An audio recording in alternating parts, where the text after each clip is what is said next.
जो शेर जितना ना पाया उत्थे ने करोना पैदा करना है। कभी पीपल पार्टी को जितवा लेते हैं, कभी उनको जितवा देते हैं, क्योंकि इनको ही पता है धांधली कैसे होती है। इमरान खान के वर्करों को पता नहीं है धांधली कैसे होती है। शेर जितया कोई बंदा दसे साबित करे आनू दसके विचों कि इमरान खान जो है ना वो बाहर का आदमी है, वो यहाँ का नेक दिल और सच्चा इंसान है। पता रोटी नहीं मिलती दिहाड़ी लान खाने अगे दिहाड़ी साड़ी टुटती को नहीं सानू शेर ही जितेगा। शेर शेर ही होंदे ने, शेर शेर ही होंदे ने, बोलदा नहीं जा शेर है। अस्सलाम वालेकुम नाजरीन, हर न्यूज़ के साथ मैं हूं असदुर्रहमान। इस वक्त मैं मौजूद हूं डस्का हल्का N75 में, जहां पर 10 अप्रैल को री इलेक्शन की कॉल है। तो नाजरीन इस वक्त हम आवाम के पास चलते हैं और उनसे जानने की कोशिश करते हैं कि वो इस इलेक्शन में किस सियासी जमात को सपोर्ट कर रही है। अस्सलाम वालेकुम। अच्छा जी, 10 अप्रैल ਨੂੰ ऐसे हल्के के अंदर दोबारा इलेक्शन हो रहे हैं, ਤੁਸੀਂ ਕਿਹਨੂੰ ਸਪੋਰਟ ਕਰ ਰਹੇ ਹੋ? ਅਸੀਂ ਜੀ ਨਵਾਜ਼ ਸ਼ਰੀਫ ਨੂੰ। ਵਜ੍ਹਾ? ਹਾਂਜੀ, ਸਾਰੀ ਉਮਰ ਦੇ ਉਹਨੂੰ ਦੇਣਾ ਤੇ ਸਾਰੀ ਉਮਰ ਦਾ ਸਾਡਾ ਖਾਨਦਾਨ ਹੀ ਉਹਨੂੰ ਦਿੰਦਾ ਪਿਆ। ਅੱਛਾ, हाँ शेर का निशान। खान साहब ने क्यों नहीं वोट देना? नहीं जी, ये सानू कोई गल नहीं पसंद लगी। कोई भी नहीं पसंद? नहीं जी। वो कहता मैं गरीब हाँ वास्ते बन नहीं, सानू पता रोटी नहीं मिलती दिहाड़ी लान खाने अगे दिहाड़ी साड़ी टुटती को नहीं सानू मेहनत मिलती नहीं पे करने लगी। दसके जलील हो गया, 25 साल तो आ रहे हैं, आज खुशहाल हाँ। खुशहाल दिहाड़ी भी चंगी ही, काम भी मेहनत भी बहुत ही, हुण मेहनत भी कौन नहीं, कारोबार भी कौन नहीं, जलील तो धक्के से कजे। हम जी इमरान खान को सपोर्ट कर रहे हैं क्योंकि पहले भी ये इलेक्शन इमरान खान ही जीता है, जिसकी वजह से ये सारे लोग, क्योंकि ये कारीगर हैं धांधली के, अब भी ये धांधली ही समझ रहे हैं, क्योंकि इनको ही पता है धांधली कैसे होती है। इमरान खान के वर्करों को पता नहीं है धांधली कैसे होती है, क्योंकि ये 40 साल हो गए धांधली करते हुए, आज भी कह रहे हैं ये धांधली हुई है। अगर बात सुने मेरी, अगर PTI के वर्करों को पता नहीं है लेकिन इलेक्शन कमीशन ये बात कह रहा है, उसने कहा कि इस इलेक्शन में बेज़ाब्तगियाँ हुई हैं, जिसकी वजह से उसने पूरे इलेक्शन को करवाने का ऐलान किया है। बिल्कुल ठीक है, इंशाल्लाह ये भी अल्हम्दुलिल्लाह अल्लाह के हुक्म से, क्योंकि ये डस्का जो मेन बाज़ार है, ये डस्के के लोग हैं, हो सकता है ये नून लीग को वोट दें, लेकिन साइड के लोगों का, मैं मित्रावाली का रहने वाला हूँ, मित्रावाली से पहले भी जो है ना इमरान खान ही जीता है, लेकिन अब भी जितने गांव हैं, मेरे ओठियाँ का गांव है, ठीक है, मैं वहाँ का रहायशी हूँ, और वहाँ से भी जो है ना इमरान खान ही जीता है। साथ वाले जो इलाके हैं साइडों के, इमरान खान ही गवर्नमेंट की जमात जीते थी, क्योंकि वो अक्सर बरखते इकदार ही गए ने, वो कुछ भी कर सकते हैं। अच्छा, मतलब वही इमरान खान की जमात जीतेगी? इमरान खान की जमात जीते थी, लेकिन जी मैं गल की है, वो बरखते इकदार ही गए ने, वो मतलब सब कुछ कर सकते हैं।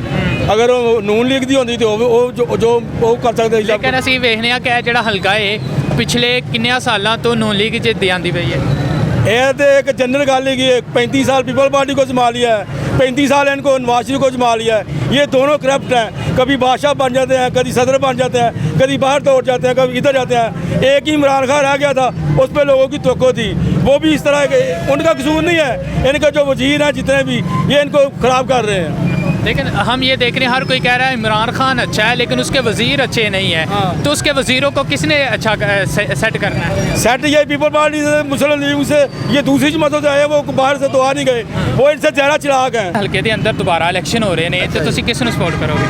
ਅਸੀਂ ਸਪੋਰਟ ਕਰਨਾ ਸ਼ੇਰ ਨੂੰ। ਉਹਦੀ ਵਜ੍ਹਾ ਇਹ ਹੈ ਕਿ ਯਾਰ ਇਮਰਾਨ ਖਾਨ ਜਿਹੜਾ ਬੰਦਾ ਆਪਣੀ ਬਜ਼ਾਤ ਕੋ ਚੰਗਾ, ਉਹਦੇ ਲਈ ਉਹਦੀ ਕਮੈਨਾ ਜਿਹੜੇ ਸਾਰੀ ਗਲਤ ਹੈ, ਉਹਦੀ ਕਮੈਨਾ ਇੱਕ ਬੰਦਾ ਵੀ ਨਹੀਂ ਸਹੀ। ਲੇਕਿਨ ਉਹਦੀ ਕਬੀਨਾ ਜਿਹੜੀ ਗਲਤ ਹੈ ਉਸਨੂੰ ਚੇਂਜ ਤੇ ਕਰੀ ਜਾਂਦਾ ਪਿਆ। ਕੀ ਕਰਦਾ ਪਿਆ? ਤਬਾਦਲੇ ਕਰੀ ਜਾਂਦਾ। ਦੇਖੋ ਬਿਲਕੁਲ ਸਾਰੇ ਬੰਦੇ ਹਫੀਜ਼ ਸ਼ੇਖ ਕਲੂ ਗੁਜ਼ਾਰ ਸਹੀ ਹੈ ਬੰਦਾ, ਥੋੜਾ ਆਗੇ ਕਰ। ਲੇਕਿਨ ਖਾਨ ਸਾਹਿਬ ਦਾ ਤੇ ਕਹਿਣਾ ਜਿਹੜੀਆਂ ਪਹਿਲਾਂ ਹਕੂਮਤਾਂ ਹਨ ਨਾ, ਉਹਨਾਂ ਨੇ ਮੁਲਕ ਨੂੰ ਲੁੱਟਿਆ, ਉਹਨਾਂ ਦੀ ਵਜ੍ਹਾ ਤੋਂ ਹੁਣ ਮਹਿੰਗਾਈ ਲੁੱਟਦਾ ਪਿਆ, ਘਾਟੇ ਵੀ ਨਹੀਂ ਕਰਦਾ, ਉਹਦੀ ਜਗ੍ਹਾ 'ਚ ਬੈਠਾ ਹੋਇਆ, ਆਪਣੀ ਜਗ੍ਹਾ ਨਹੀਂ ਬਣਾਈ। ਅੱਛਾ, ਹਾਂਜੀ, ਜਿਹੜੇ ਮਾਂ ਦਾ ਬਣਾਇਆ ਉਹ ਹਸਪਤਾਲ ਬਣਾਇਆ ਉਹ ਕਿਹਦੀ ਜਗ੍ਹਾ ਨਵਾਜ਼ ਸ਼ਰੀਫ ਨੇ ਦਿੱਤੀ ਹੈ।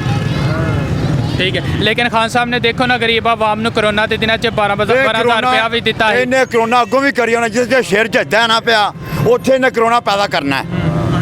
ਖਾਨ ਸਾਹਿਬ ਵਜ਼ੀਰਾਬਾਦ, ਸਿਆਲਕੋਟ, ਗੁਜਰਾਂਵਾਲਾ, ਡਸਕਾ, ਸਾਡੇ ਹਰ ਹਲਕੇ ਦੇ ਵਿੱਚ ਇਹਨੇ ਕਰੋਨਾ ਪੈਦਾ ਕਰਨਾ ਹੀ ਕਰਨਾ। PTI ਵਾਲੇ ਤੇ ਕਹਿੰਦੇ ਨੇ ਕਿ ਇਸ ਹਲਕੇ ਦੇ ਵਿੱਚ PTI ਜਿੱਤੀ ਸੀ।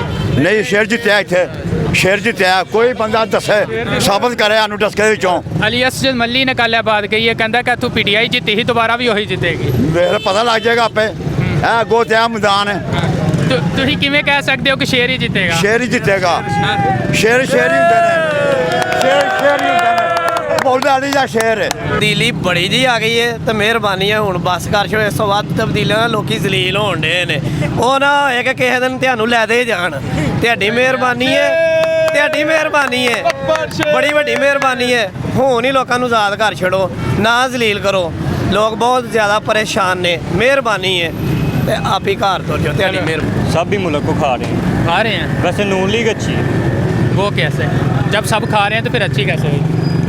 अच्छी इसलिए है कि क्योंकि उसने अवाम का भला किया है। ਮੀਆਂ ਸਾਹਿਬ ਅਸਮਾਨ ਗੁਜ਼ਾਰ ਜਿਹੜਾ ਬੰਦਾ ਜਿਹਨੂੰ ਵਜ਼ੀਰ ਆਲਾ ਪੰਜਾਬ ਦਾ ਬਣਾਇਆ ਉਹਨੂੰ ਤਕਰੀਰ ਕਰਨ ਦਾ ਨਹੀਂ ਪਤਾ, ਉਹਨੂੰ ਵਜ਼ੀਰ ਆਲਾ ਬਣਾ ਲਿਆ। वो कहते ने उन्हें तकरीर करन दा नहीं लेकिन काम करन दा ते पता ਕੰਮ काम ते ਕੋਈ कर रहे हैं। ਕਿਲਾ ਕੀਤਾ ਤੇ 2.5 ਨਹੀਂ ਕੀਤਾ। ਉਹ ਇੱਕ ਜਿਹੜਾ ਕੰਮ ਦਿੱਤਾ ਇੱਕ ਪ੍ਰੋਸੀਜਰ ਦਾ ਸਬਰ ਕੀ ਕੀਤਾ ਉਹਨੇ। गरीब जेड़े ने ना लोगों ने वास्ते ਗਰੀਬ लंगर ਰੋਂਦੇ ਨੇ, खाने लंगर ਗਰੀਬ ਰੋਂਦੇ ਨੇ ਕੀ ਕੀਤਾ ਗਰੀਬਾਂ ਵਾਸਤੇ। लंगर खाने बनाए ने गरीबां ਕਿੱਥੇ वास्ते। लाहौर दे अंदर देखो जा ਲਾਹੌਰ ਦਸਕੇ बना छड़े ने ते आटा ਇੱਥੇ ਸਵੇਰੇ ਬੀਬੀਆਂ ਆਉਂਦੀਆਂ ਨੇ, ਧੀਆਂ ਭੈਣਾਂ ਸਵੇਰੇ ਆਉਂਦੀਆਂ ਸਵੇਰੇ ਤੇ ਸ਼ਾਮ ਦਾ ਉੱਥੇ ਲੈਣ ਲੱਗੀ ਹੁੰਦੀ ਹੈ।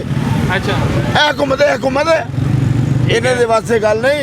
सही मतलब ठीक है तेरे ना? ख्याल में नून लीग अच्छी है फिर? बेहतरीन है ठीक है, इस हल्के च नून लीग जीतेगी। इंशाल्लाह। नहीं, अगर इमरान खान अच्छा है तो अपने वजीरों को अच्छा क्यों नहीं कर रहा? ये तो आपका मसला है ना। ये तो मीडिया का है। ये मीडिया जो बड़े बड़े रात को टीवी में बैठते हैं चैंगर, उनको बताएं। एंकर जो बैठते हैं वो बताएंगे उनको। अच्छा, एक आम पाकिस्तानी होने की हैसियत से आपके ख्याल में कौन सी जमात है जो गरीब के हक में बेहतर है? ये इस वक्त कोई भी जमात पाकिस्तान में कोई ऐसी नहीं है। कोई दीनी जमात हो तो वो तो बर्दाश्त कर लेता है, लेकिन ये जितनी एक ही सिक्के के दो रूप हैं। एक सिक्के के दो रूप हैं। ये रात को सारे इकट्ठे होते हैं। ये हमारे लिए मसले बनाए हुए हैं इन्होंने। मतलब आपके कहने का मतलब ये है कि खुद ये इकट्ठे होते हैं अपने मफाद के लिए, लेकिन गरीब आवाम को रगड़ने के लिए। हाँ, तो असम्बली में सब कुछ हो नहीं रहा। ये कभी पीपल पार्टी को जितवा लेते हैं, कभी उनको जितवा देते हैं, कभी कुछ करते हैं। ये अभी भी जरदारी साहब जो है, ये आपके सामने सब कुछ हो रहा है। बिल्कुल। ये तीनों जमातों जो है ना, ये करप्ट नहीं है कोई भी। इमरान खान को मैं खुद नहीं कह रहा, लेकिन वो लोग इधर से ही आए हैं ना, इन जमातों से ही आए हैं। जीता है अच्छा, मुझे ये बताइए कि आप किस बेस पे कह रहे हैं कि खान साहब जीतेंगे?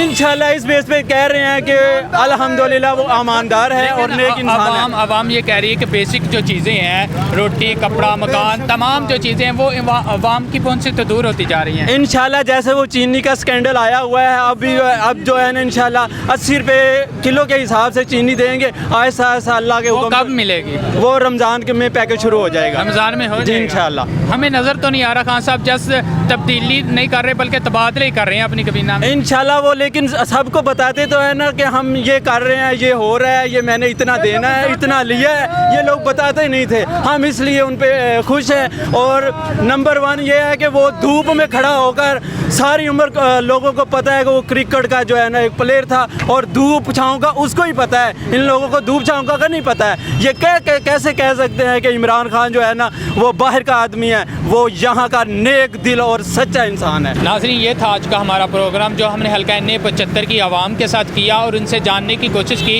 कि 10 अप्रैल को जो इलेक्शन हो रहे हैं इसमें वो किस सियासी जमात को सपोर्ट कर रहे हैं। अगर आपको हमारी ये वीडियो अच्छी लगे तो इसे लाइक कीजिएगा, शेयर कीजिएगा और हमारे यूट्यूब चैनल को सब्सक्राइब कीजिएगा। अपने मेज़बान असदुर्रहमान को इजाज़त दीजिए। अल्लाह हाफिज़।